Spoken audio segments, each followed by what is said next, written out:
This time we're going to learn about electric circuits, and we will start with electric circuit symbols and some functions of some of these electric symbols. Okay, so here are the most common electric symbols and devices that we will encounter with our discussions for IGCSE physics. Let's start with this symbol. This symbol is for junction of conductors. It's just where a wire and another wire meet. Okay, so that's a junction. This is the circuit symbol for a cell or a voltage source. And this long line indicates the positive terminal of the cell, and the shorter line indicates the negative terminal of the cell. If we have two cells, we have a battery. Okay, so this is positive, negative, positive, negative. Okay, and then this is for power supply. Power supply is also a source of potential difference or voltage source. Now, how is power supply different from battery and cell? Or a cell? The cell and a battery are used for circuits that supply direct current, while this power supply is for it supplies alternating current. That's why it does not matter where the positive or negative terminals are, because this is for alternating current. Okay, this symbol is for a switch. This is the symbol for ammeter.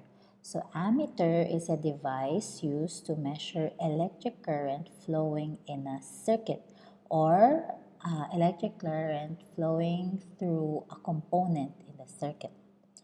This is the circuit symbol for voltmeter. Voltmeter is a device that measures the potential difference across a component in a circuit. Okay, what are those components? Any resistors, any device that is connected in our circuit. Now, there's another meter, or a device that measures quantity, but it was separated from this too. This is what we call as galvanometer. Galvanometer is also a device that measures electric current, but how is it different from an ammeter? A galvanometer measures very small amounts of electric current. Okay, so for sometimes an ammeter cannot detect an electric current, we can use galvanometer. It cannot detect because the electric current is very small, or the amount is very small. Okay, this is a circuit symbol for a lamp. This is a circuit symbol for a resistor. Now, what's a resistor? From the word itself, resistor. Okay, a resistor limits or regulates electric current. Here are some examples of resistors. They come in different sizes, different colors. It has different color bands. Now, what are these color bands for? They use these color bands to indicate the amount of resistance that this resistor offers. Now this one, you can see here it is written 120 ohms, 5%. That means the resistance of this is 120 ohms and maybe an allowance of 5%, higher than 120 or lower than 120. Now, these other resistors use color bands. Why? Because they're already small enough for the letters and numbers to be written on them. So that's just for convenience. And each color band has a meaning, and each position has a meaning, has a value, but we don't need to worry about that right now. And we will not be discussing that in IGCSE physics. Now, so these resistors can be used to divide voltage and generate heat. Later on, we will find out the different uses of these resistors. Next, this is resistor. This is variable resistor. we have this arrow passing through the resistor to indicate that the resistance of this resistor is not fixed. This one is a fixed resistor. Okay, so this is for variable resistor. So variable resistor meaning we can change the resistance of these resistors. Here are some examples. So we can adjust the electric resistance of this one and then this one. We also call this as rheostat. In the next topics or in the next discussions, we will learn more about how we can use this rheostat, how it looks like, where can we connect the wires in order to connect it in a circuit. This one, you can see here, there are 3 prongs. These are the terminals, the positive and negative terminals, where we can connect the wires and connect this resistor with a power source or voltage source. And then this is a knob that you can turn around 360 degrees. Inside this, you can imagine just like this one, a coil of wire inside. Now, when we turn this around, we are actually adjusting the length of the wire that is being used in the circuit. Remember, the length of the wire determines the resistance of the wire. Right? The longer the wire, the greater the resistance. The shorter the wire, the lesser the resistance. So this knob is just like used to adjust the length that is being used in the circuit. Okay, if you have seen old models of televisions or maybe old model of radio, how do you call that? Radio devices. This is what we use to control volume. You may be familiar with this. I hope so. Okay, so variable resistor, this is potential divider. Potential divider is also a resistor, but it divides potential. Okay, it is a resistor or series of resistors connected to a voltage source, just like this one, and used to provide voltages that are fractions of that source. For example, these two are potential dividers. This one has a different resistance, and so they divide or they share the voltage among them. Later on, we will also discuss potential divider circuits. Okay, so again, remember, this is how potential divider looks like. This arrow means that the resistance of this resistor is not fixed. You can actually move it left or right. Okay, let's now talk about LDR or light dependent resistor. This type of resistor also does not have fixed value for its resistance because the value of its resistance depends on the light intensity that falls on it. Okay, so this is how an LDR looks like.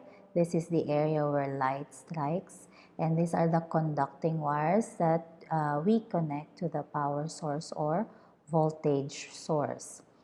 Okay, so this is how an LDR works. When light falls on the LDR, its resistance decreases. And when there's no light, its resistance increases. So just like let's have an application. For example, just like how our cell phone works. If it is too bright in the surroundings, you also want the light in your cell phone to adjust so that it can be seen against its bright surroundings. So here's what happens. If it is bright LDR, if it's bright, its resistance decreases. When its resistance decreases, what happens to the current that flows through it? Or what happens to the current here? The current will increase, allowing allowing current to flow, and so the light will be brighter, whatever device that we use. Okay, and then when it is dark, you don't want the display of your cell phone to be too bright because it might hurt our eyes. So an LDR, when it is dark, its resistance increases. When its resistance increases, electric current will decrease. That's why the brightness of the display will also decrease. Later on, we will talk about LDR in terms of connecting it with another resistor or in potential divider circuits. Okay? So this is LDR. Next is thermistor. So this is fixed resistor, this is thermistor. But by just looking at the symbol of the thermistor, do you think this has a fixed value for its resistance? Okay, it does not. So this line cutting through the thermistor also means that the resistance of this resistor varies. So in what factor will the resistance of a thermistor vary? So thermistor, its resistance will vary based on temperature changes in its surroundings. Okay, that is why thermistors are used for temperature probes. Remember the temperature probe that we have used in the laboratory that we connect to the computer and we see the graph in the computer, or yeah, in the computer software. So that is a thermistor. It is used for temperature probes. Okay, next is a fuse. Please take note how this looks different from other symbols for resistors. Okay, this is a fuse. Fuse is a safety device. Okay, so this is how a fuse looks like. And how does it work? Okay, this is a strip or wire of metal inserted in an electric circuit such that when there's too much electric current flowing through it, or if there's too much heat flowing through it, it will melt or it will blow. And then when it blows, right, when this fuse blows, electric circuit will open, stopping electric current from flowing. So this is a safety device. Okay, and another safety feature that we are now using, modern device that we are using, is what we call circuit breaker. The circuit breaker also works the same way, but it uses bimetallic strip. This one is just a strip or a wire of metal. But circuit breaker, it uses bimetallic strip. So if there's too much current or if there's too much heat flowing in the fuse or in the circuit breaker, it will blow, opening the circuit, making electric current to stop flowing. Okay, so this is fuse and this is the symbol for heater. I hope I don't need to explain the function of a heater.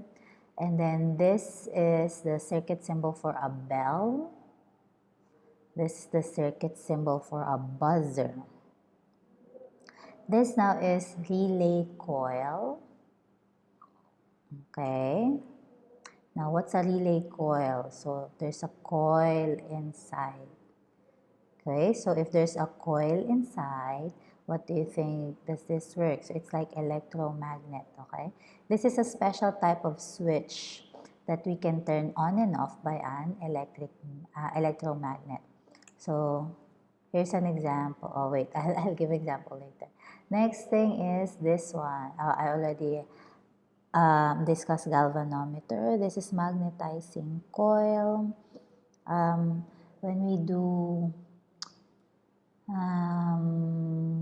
motors, we will discuss more of magnetizing coil. This is transformer. This is the symbol for transformer.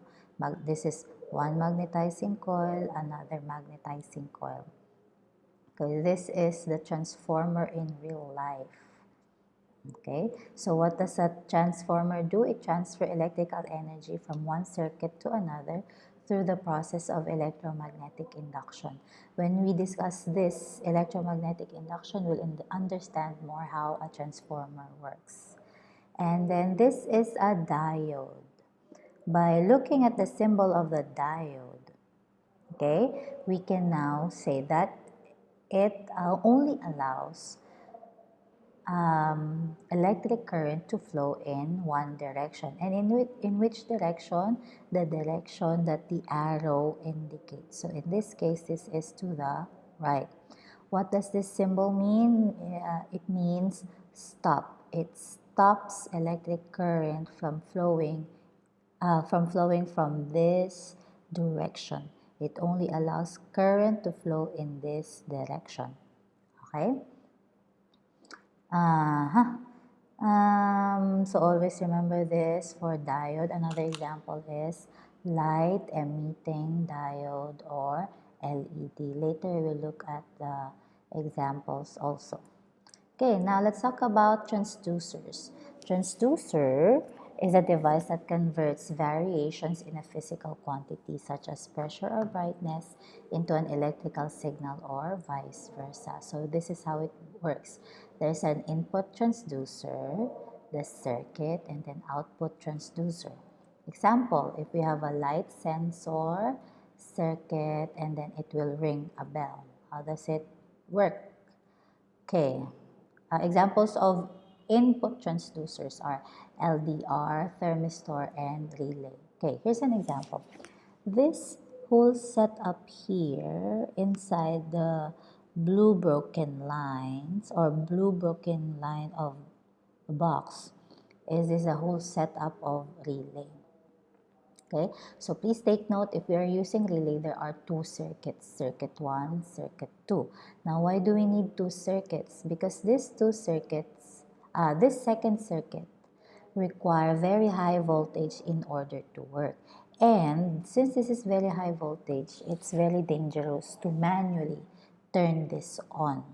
Okay, so we will use another circuit, this first circuit, which has a smaller voltage, to make this work. So for example, if we close the switch, electric current will flow here. And then inside here, there's this is where the electromagnet is. So what happens when electricity or when electric current flows here? There it will induce magnetic field, and when it induces magnetic field, it will attract this switch. And so this switch will close.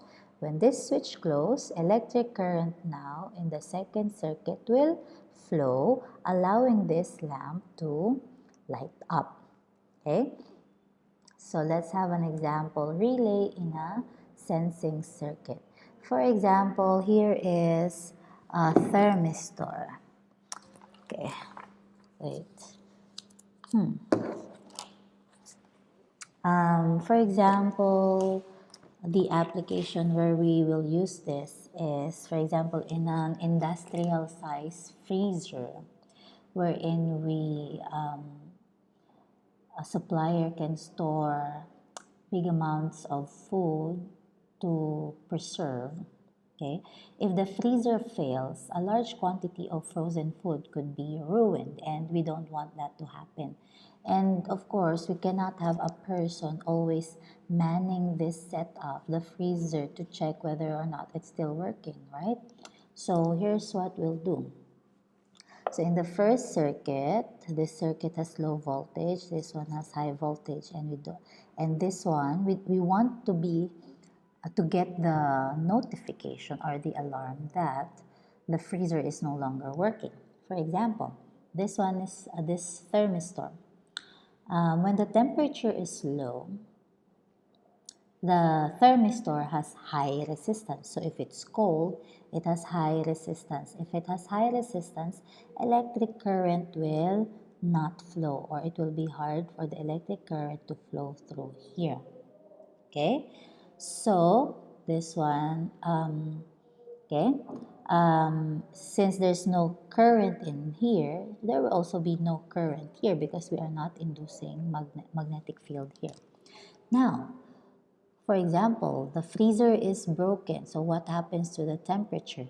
The temperature now starts to increase, or the temperature rises. When the temperature rises, its resistance decreases. Resistance decreases, allowing electric current to flow. Now that electric current already flows in the first circuit, the electromagnet will induce magnetic field attracting this switch, and this switch will close, and now this circuit is a closed circuit. And this closed circuit will make the bell ring. Okay, so that's now the alarm or the notification that tells us that there's something wrong with the freezer. So that's one application of relay in a sensing circuit.